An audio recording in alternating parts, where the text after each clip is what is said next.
సుమన్ టీవీలో మీ personal and business promotions కోసం కింది నెంబర్కి కాంటాక్ట్ చేయండి. నాలుగోసారి ప్రమాణ స్వీకారం చేయబోతున్నారు. నరేంద్ర మోడీ గారి సారథ్యంలో ఇండియా తరఫున ఆంధ్రప్రదేశ్లో పవన్ కళ్యాణ్, జనసేన, నరేంద్ర మోడీ గారు ముగ్గురు కలిసి ప్రపంచం సృష్టించారు. 164 మంది ఎమ్మెల్యేలు ఆంధ్రప్రదేశ్ చరిత్రలో ఇప్పుడు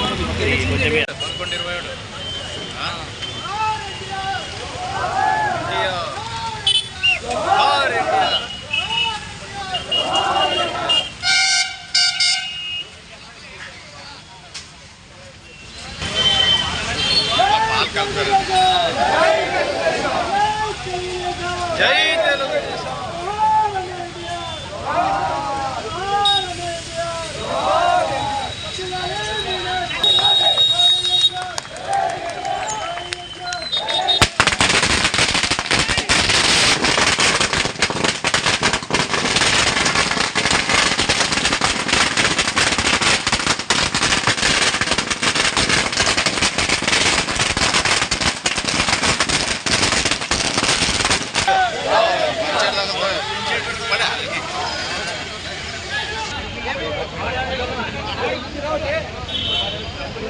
వానొచ్చే